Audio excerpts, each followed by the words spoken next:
বিসমিল্লাহির রহমানির রহিম। বন্ধুরা সবাই কেমন আছেন? আশা করি ভালো আছেন। আজকে আপনাদের সাথে কথা বলতে চাই টাঙ্গাইলে মধুপুরের আনারস নিয়ে।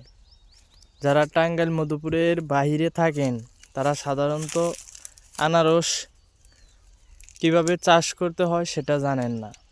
আমরা অনেকেই শখের বশত আনারসের চারা রোপণ করি বাসা বাড়িতে টবে, কিন্তু এই আনারসের যে চারাটা সেটাই আমরা জানি না। আমরা অনেকেই এই আনারসের যে উপরের যে মাথাটা থাকে এই মাথাটাকে ভাবি যে আনারসের চারা, এটা থেকেই ফল হয়, আনারসটা হয়।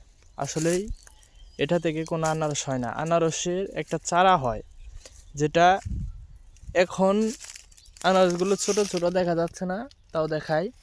এই যে যে দেখতেছেন এটা হচ্ছে আনারসের চারা, এটা অনেক বড় হয়। এই চারাটা যখন অনেক বড় হয় তখন এইভাবে আমরা ক্ষেতে রোপণ করি। এইভাবে ক্ষেতে রোপণ করলে সেটা থেকে আনারস হয়।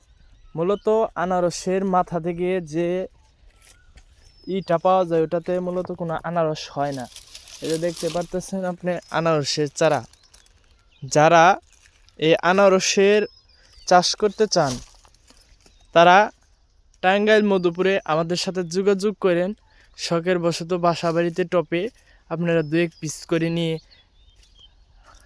চাষ করতে পারবেন। সবাইকে ধন্যবাদ। আসসালামু আলাইকুম।